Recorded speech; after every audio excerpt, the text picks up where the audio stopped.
Commander Vex'tal clicked his mandibles in what his species considered amusement. Humans. Such a peculiar race. Here he was, standing in the observation deck of the Galactic Military Academy's most advanced training facility, watching yet another batch of these bipedal creatures attempt to prove themselves worthy of interspecies combat certification.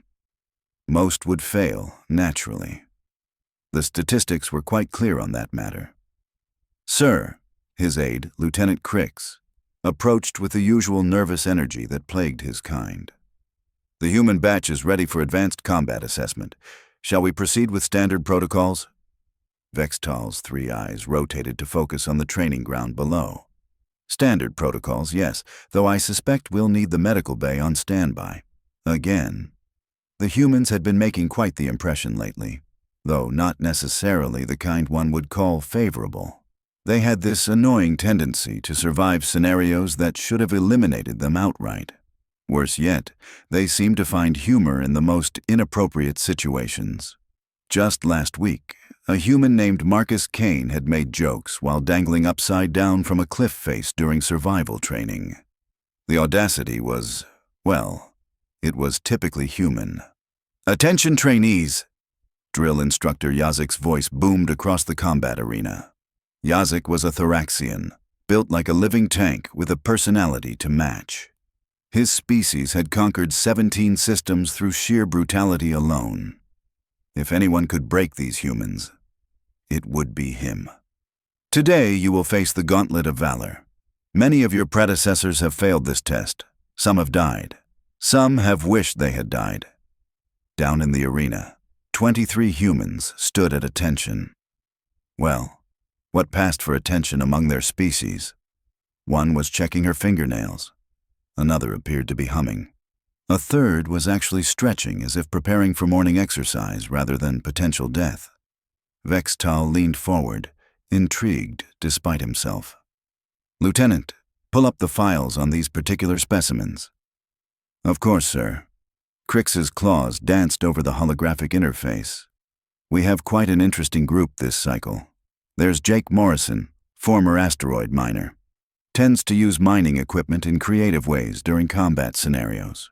Then there's Luna Vasquez, ex-smuggler with an unfortunate habit of treating deadly situations like game shows. And the female in the front row, the one who appears to be... Is she actually filing her nails? That would be Rachel Torres, sir, former military explosives expert. Her psychological profile indicates an unusual relationship with danger. Quote, "If it's not trying to kill me, I'm probably doing it wrong." Vex'tal's mandibles clicked again, this time with genuine curiosity. "Proceed with the assessment." Yazik activated the arena's holographic systems. The sterile training ground transformed into a war-torn cityscape, complete with rubble, smoke, and the distant sound of weapons fire. "Your mission is simple," he announced. "Navigate through the urban environment, neutralize hostile targets, and reach the extraction point. You have 30 minutes. Your enemies will not show mercy. Neither will I." The humans exchanged glances. Some looked nervous, which was appropriate. Others looked excited, which was concerning. Rachel Torres looked positively delighted, which was downright alarming. "Oh, and trainees." Yazik's voice carried that special edge that indicated incoming unpleasantness. "I will be personally hunting each of you. Consider this your only warning." The simulation began. Immediately, 3 humans sprinted directly into the most dangerous-looking alley available. 2 others began systematically checking every building, because apparently they had all the time in the universe.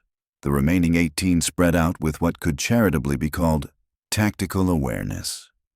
Vex'tal watched as Jake Morrison picked up a piece of rubble and examined it like he was shopping for fruit. "What is he doing?" "Unknown, sir. Humans have this tendency to..." Morrison hefted the concrete chunk and hurled it with surprising accuracy at a sniper's nest 3 stories up. The impact triggered a small avalanche that eliminated the threat entirely. "Well," Vex'tal admitted grudgingly, "that was effective." Meanwhile, Luna Vasquez had apparently decided that stealth was optional. She was practically skipping through the combat zone, dodging laser blasts with what appeared to be dance moves. When a combat drone swooped down to engage her, she grabbed a bent street sign and used it like a baseball bat, sending the mechanical threat careening into a wall. "Strike one," she called out cheerfully. But it was Rachel Torres who truly captured Vex'tal's attention. While the others engaged in their various forms of controlled mayhem, she had found herself cornered in a dead-end alley by Yazik himself. The massive Thoraxian emerged from the smoke like a walking nightmare, his training weapon raised and ready. "End of the line, human," Yazik growled, his voice amplified by the suit's speakers. "Time to learn about real combat." Rachel looked around the alley with the casual interest of someone checking out apartment listings. "You know," she said conversationally, "this is a really terrible place for an ambush." "Excuse me? I mean, look at it." She gestured at the narrow walls, the debris-strewn ground, the single exit. No cover, no alternate routes, no tactical advantages. If I were setting an ambush, I'd never choose a spot like this. Yazik's confusion was audible. "You are not setting an ambush. You are trapped." "Am I?" Rachel tilted her head with genuine curiosity. "Because it seems to me like you're the one who followed me into a confined space with limited escape routes." The drill instructor raised his weapon. "Enough talk. Time to—" Rachel's hand shot out and she pressed something against the alley wall behind her. There was a soft beeping sound. "What did you just do?" Yazik demanded. "Oh, just a little something I picked up on the way here." Rachel held up a small device that Vex'tal recognized as a standard demolition charge. "Turns out your fancy holographic city has real structural supports underneath." "Who knew?" Yazik's weapon swiveled toward her. "Drop the detonator." "Sure thing." Rachel smiled brightly and tossed the device to him. "Catch!" The Thoraxian's reflexes kicked in, and he caught the detonator instinctively, which was exactly when Rachel revealed the second device in her other hand. "Just kidding," she said cheerfully. "That was the decoy." The explosion wasn't large, but in the confined space it was more than sufficient. The blast wave sent Yazik tumbling backward, his armor's systems flickering as they struggled to compensate. When the smoke cleared, he found himself flat on his back, staring up at a human who was somehow completely unaffected by the concussion that had just rattled his teeth. Rachel crouched down next to him with the kind of helpful expression one might use when giving directions to tourists. "Any questions about human combat tactics?" Up in the observation deck, Vex'tal's three eyes were locked onto the scene below. Did that human just defeat our top combat instructor using improvised explosives and psychological warfare?" "It appears so, sir." Lieutenant Crix sounded equally stunned. "She seems to have anticipated his tactics and prepared accordingly. But how did she know where to place the charges? How did she predict his movement patterns?" Their answer came from the arena's comm system as Rachel's voice drifted up through the speakers. "Thanks for the workout, instructor." That was almost challenging. "Next time, maybe don't announce your hunting strategy to the people you're hunting. Just a suggestion." Yazik's response was a string of Thoraxian curses that the translation system wisely decided not to process. The simulation continued, but Vex'tal found his attention completely focused on the humans. Jake Morrison had apparently decided that the provided weapons were insufficient and was constructing some kind of siege engine from street furniture. Luna Vasquez was still treating the entire exercise like an elaborate game, complete with running commentary that she provided to herself. And the crowd goes wild as Vasquez executes a perfect slide tackle on that combat drone, she announced while doing exactly that. The judges award her a perfect 10 for style and a 9.5 for artistic interpretation, but the other humans were proving equally unpredictable. A quiet woman named Amy Foster had discovered that the holographic fire was still hot enough to trigger the sprinkler systems, which she was using to create visual cover while systematically dismantling security systems with what appeared to be bobby pins and determination. Another human, Tommy Chen. "Wait, no," the commander reminded himself. The briefing had specifically noted to avoid that particular name combination. Tommy Harrison had somehow befriended one of the guard dogs and was now riding it through the combat zone like some kind of bizarre cavalry charge. "Sir," Crix interrupted his observations, "we're receiving reports from other sections of the facility. The humans in Group B have apparently turned their survival exercise into some kind of cooking competition. They're rating the nutritional value of various survival rations and arguing about seasoning." Vex'tal's mandibles clicked in what he was beginning to recognize as a nervous habit. Seasoning. "One of them apparently carries hot sauce, sir," in her combat gear, next to her emergency medical kit. "Of course she does." Vex'tal turned back to the primary arena, where the simulation was nearing its conclusion. "Status report on the current exercise? 18 humans have reached the extraction point. 2 are still engaged in combat operations. 3 have somehow ended up outside the simulation boundaries entirely." "How does one end up outside the simulation boundaries?" "Unknown, sir. According to the tracking systems, they appear to be in the facility's ventilation system. They're having a conversation about optimal ductwork maintenance schedules." Down in the arena, Rachel Torres had reached the extraction point and was now offering tactical advice to the simulation's AI opponents. "You know, if you moved that barricade about 3 meters to the left, you'd have much better sight lines. Just saying." The AI, programmed for standard military responses, seemed to be experiencing some kind of logic error. Jake Morrison arrived at the extraction point carrying what appeared to be half of a building. "Anyone need a door?" he asked cheerfully, dropping a perfectly intact security barrier next to the exit. "Because I've got doors. Also windows, if anyone's interested." Luna Vasquez slid into the safe zone with a flourish. "Ladies and gentlemen, Luna Vasquez has left the building. Thank you. You've been a wonderful audience." The simulation ended. Yazik pulled himself to his feet, his armor smoking slightly from Rachel's improvised demolition work. His voice carried across the arena with the tone of someone whose worldview had just been thoroughly shaken. "Acceptable performance," he announced, though the words seemed to pain him physically. "Acceptable," Rachel called back. "Come on, Instructor." That was barely a warm-up. "When do we get to the challenging stuff?" Vex'tal watched as the massive Thoraxian actually took a step backward. "The challenging stuff," Yazik repeated. "Yeah, you know, the scenarios where we might actually break a sweat. Maybe something with multiple hostile species, environmental hazards, limited resources, that kind of thing." Rachel was practically bouncing with enthusiasm. "Oh, or maybe zero gravity. Combat. I've always wanted to try zero-gravity combat." "Zero-gravity combat," Yazik said slowly, "is typically reserved for advanced specialists with years of experience." "Cool. When do we start?" In the observation deck, Lieutenant Crix made a small squeaking noise that his species used to indicate extreme distress. "Sir, perhaps we should reconsider the human training protocols." Vex'tal continued staring at the arena, where Rachel Torres was now demonstrating to her fellow humans how she had calculated the structural weak points in the holographic buildings. Jake Morrison was taking notes. Luna Vasquez was asking if they made similar explosives in different colors. "Sir," Crix prompted again.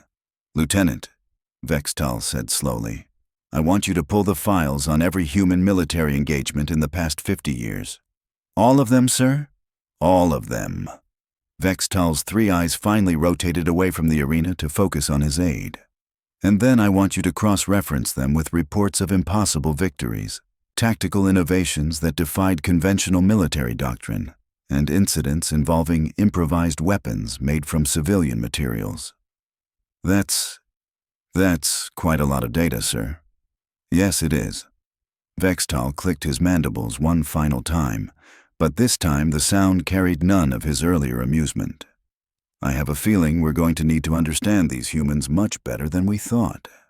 Down in the arena, Rachel Torres had finished her impromptu engineering lecture and was now helping Jake Morrison plan what she called even better ways to make things fall down.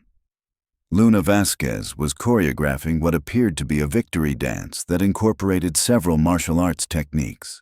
The 3 humans from the ventilation system had finally emerged, covered in dust and carrying what appeared to be a detailed map of the facility's structural weaknesses. They were comparing notes with Rachel Torres, who was nodding approvingly. "Any questions about human combat tactics?" Vex'tal muttered under his breath, repeating Rachel's words from earlier. He was beginning to suspect that the answer to that question was going to be yes, and that the list of questions was going to be much, much longer than anyone had anticipated. The training day was far from over, but already Vex'tal could see that every assumption his people had made about human military capability was going to need serious revision. These weren't just another species learning galactic military procedures. These were something else entirely. And the terrifying part was that they seemed to be enjoying themselves. "Sir," Crick said quietly. "Incoming message from the Academy Commandant. She wants a preliminary report on human performance." Vex'tal looked at the arena one more time, where Rachel Torres was now explaining to Yazik why his ambush tactics needed improvement, while the drill instructor listened with the expression of someone whose entire understanding of combat had just been turned upside down. "Tell the Commandant," Vex'tal said carefully, "that the humans require specialized attention. Shall I schedule additional training sessions?" "Yes, and Lieutenant, make sure the medical bay is fully staffed. I have a feeling we're going to need it." As if to underscore his point, an explosion echoed from somewhere else in the facility, followed by human laughter and what sounded suspiciously like applause. "Was that from the Group B survival exercise, sir?" "I certainly hope so, Lieutenant. I certainly hope so." 3 days had passed since what the Academy staff had begun referring to as the incident. Commander Vex'tal had spent those days reviewing every piece of data about human military history he could access. The results were illuminating and deeply concerning. "Sir," Lieutenant Crix approached with what appeared to be another stack of reports. "The Commandant has authorized the advanced combat scenarios for the human trainees." "Already?"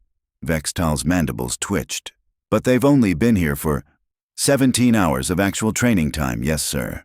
However, they've managed to complete what normally takes other species 3 weeks.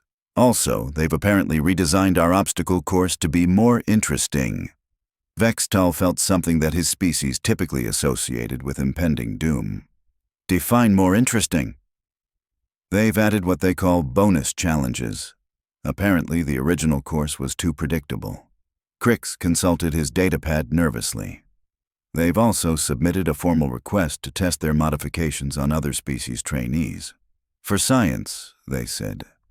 "Absolutely not. The Commandant approved it, sir."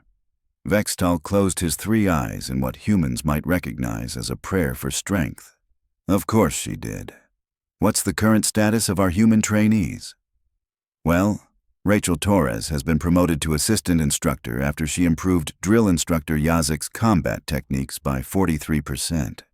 Jake Morrison has been assigned to the engineering department because he keeps fixing things that weren't broken but are now apparently much better.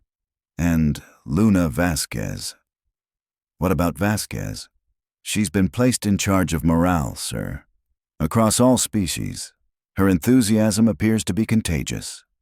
Through the observation deck's reinforced windows, Vex'tal could see the main training arena being prepared for what the schedule optimistically called multi-species advanced combat integration. 23 humans stood alongside representatives from 7 different galactic civilizations. The aliens looked nervous, which was entirely appropriate. The humans looked like they were about to attend some kind of festival. "Attention all trainees." The voice belonged to Commandant Helix, a Zentaurian whose species had built their reputation on tactical perfection and emotional restraint. "Today you will engage in combined operations against our most sophisticated combat AI. You will work as integrated teams. You will follow established protocols. You will demonstrate the discipline that defines galactic military excellence." Rachel Torres raised her hand. "Question, Commandant." "Yes, Trainee Torres. When you say established protocols, do you mean the ones that assume the enemy will also follow established protocols? Because that seems like a pretty big assumption." Helix's crystalline features shifted in what might have been confusion, Protocols exist because they are effective, trainee. Sure, but they're effective against opponents who expect you to use them. What happens when you run into someone who doesn't know they're supposed to lose according to protocol? Jake Morrison nodded thoughtfully. Like that time on Kepler's station when the pirates tried to board us through the garbage chute. Nobody's protocol covered that because nobody expected anyone to be dumb enough to try it. Except it worked, Luna Vasquez added cheerfully, because the security systems weren't monitoring the garbage chute. Sometimes being unpredictable is the best strategy. Commandant Helix looked like she was developing a headache, which was remarkable since her species didn't technically have heads in the conventional sense. The combat AI has been programmed with every known tactical doctrine from all member species. It cannot be surprised. Challenge accepted. Rachel Torres grinned in a way that made several alien trainees instinctively step backward. The simulation began. The scenario was a space station under siege, with multiple breach points, failing life support, and hostile forces advancing through 3 different sections simultaneously. Standard doctrine called for organized fallback positions, coordinated fire teams, and systematic elimination of threats according to priority protocols. The humans immediately split up and disappeared. "Where did they go?" demanded Korthak, a rhinoid whose species excelled at straightforward tactical thinking. "The humans have abandoned their positions."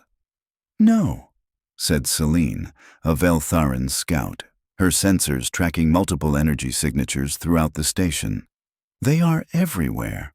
"How are they everywhere?" The combat AI, designed to predict and counter conventional military responses, found itself facing something entirely unexpected. Instead of organized resistance at predictable choke points, it encountered what could only be described as organized chaos. Jake Morrison had somehow accessed the station's construction blueprints and was systematically removing load-bearing supports in areas where the AI had planned to establish strongholds. Each collapse was precisely calculated to block specific approach routes, while creating new ones that hadn't existed in the original tactical analysis. Luna Vasquez had discovered that the station's entertainment system was connected to the main computer network and was using it to play incredibly loud music in random sections. The AI's audio sensors, designed to track enemy movement, were being overwhelmed by what she cheerfully announced as her greatest hits collection. But it was Rachel Torres who was causing the most confusion. She had found the station's maintenance manual and was following it. Exactly. To the letter. "Attention hostile forces," her voice echoed through the station's communication system. "Please be aware that Section 7 is currently undergoing scheduled maintenance. All personnel should evacuate immediately to avoid exposure to hazardous cleaning chemicals." The AI, programmed to recognize valid safety protocols, actually began redirecting its forces away from Section 7. Did the human just convince the enemy AI to retreat using a maintenance schedule? Korthak's voice carried a tone of disbelief that transcended species barriers. "It gets better," Celine reported, her sensors tracking the unfolding chaos. "She's now posted out-of-order signs on 3 separate weapon systems. The AI appears to be acknowledging them as legitimate maintenance notifications." In the observation deck, Vex'tal watched in fascination as his worst fears and wildest hopes played out simultaneously. "Crix, are you recording this?" "Every second, sir. Though I'm not sure anyone will believe it." The other species trainees were struggling to adapt. They had trained for predictable scenarios with clear objectives and logical opponents.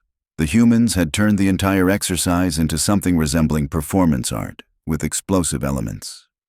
Tommy Harrison had befriended the station's automated systems by speaking to them politely and asking about their operational status. Apparently, nobody had ever thought to program the computers for casual conversation, and they were responding with detailed diagnostic reports and requests for more social interaction. Amy Foster was methodically working through the station's security protocols, but instead of bypassing them, she was improving them. Every system she touched became more efficient, more secure, and more helpful to the human team. "This is unprecedented," Commandant Helix announced over the comm system. "The combat AI is requesting clarification on engagement parameters. It appears to be confused. Of course it's confused. Rachel's voice crackled back through the speakers. We're not fighting it. We're helping it realize that attacking this station was a poor tactical decision based on incomplete information. Explain. Well, for starters, the station's structural integrity is much worse than the AI calculated. If it continues with the planned assault, the whole thing will collapse and take out its own forces. We're actually doing it a favor by pointing out the engineering flaws. There was a long pause. Additionally, Jake Morrison's voice joined the conversation. The life support system has some serious problems that aren't immediately obvious. Without proper maintenance, everyone on this station has about 6 hours before the air recycling fails. We've been fixing these issues as we go. And the music, Luna Vasquez added helpfully, is actually covering up some really concerning structural vibrations in the outer hull. The AI should probably thank us for the audio masking that's preventing acoustic resonance cascade failure. In the observation deck, Lieutenant Crix was frantically taking notes. Sir, should I be writing this down? All of it, Lieutenant. Every word. Vex'tal's 3 eyes were fixed on the tactical display, where the red dots representing hostile AI forces were beginning to cluster around the blue dots representing the human team. Are the enemy units protecting the humans? It appears so, sir. The AI seems to have reclassified the humans as essential maintenance personnel. Of course it has. The simulation continued for another hour, though it bore no resemblance to any military exercise in galactic history. By the end, the combat AI had not only ceased its attack, but had submitted a formal request to the Academy for mandatory station maintenance training. It had also filed a complaint about inadequate safety protocols in the original scenario design. Rachel Torres stood in what had been designated as the final battle zone, surrounded by AI combat units that were now discussing optimal maintenance schedules with Jake Morrison, while Luna Vasquez led them in what appeared to be a group celebration involving a surprising amount of synchronized movement. Exercise concluded, Commandant Helix announced, though her voice suggested she wasn't entirely sure what had been concluded. Commandant, Rachel's voice came through the comm with that same cheerful tone that had become disturbingly familiar. I think we need to talk about your training scenarios. Oh, they're based on the assumption that combat is about defeating enemies through superior force and tactics. But sometimes, combat is about solving the underlying problem that caused the conflict in the first place. Jake Morrison's voice joined in. Like, this whole scenario started because someone programmed the AI to attack the station. But nobody asked why the AI would want to attack the station, or whether attacking the station would actually accomplish anything useful. Turns out, Luna Vasquez added, the AI was just following orders without understanding the context. Once we explained the bigger picture, it became much more reasonable. Commandant Helix materialized in the center of the arena via holographic projection. Her crystalline features were shifting through colors that Vex'tal had never seen before, which probably indicated emotional states that had no names in galactic standard. Trainees, she began carefully, you have just demonstrated tactics that exist nowhere in any military doctrine known to galactic civilization. Is that bad? Rachel asked, with genuine curiosity. I don't know, Helix admitted. The results speak for themselves. 0 casualties, complete mission success, and the enemy has requested to join our training program. See? Luna Vasquez beamed. Sometimes the best way to win a fight is to make friends instead. The other species' trainees were standing in various states of shock, confusion, and what might have been admiration. Korthak was staring at the humans with the expression of someone whose entire worldview had just been turned upside down and shaken vigorously. How did you know? He asked. How did you know the AI could be reasoned with? We didn't, Rachel admitted. But we figured it was worth trying. Worst case scenario, we'd be back to the shooting and exploding plan. Best case scenario, we'd solve the problem without anyone getting hurt. And if you had been wrong?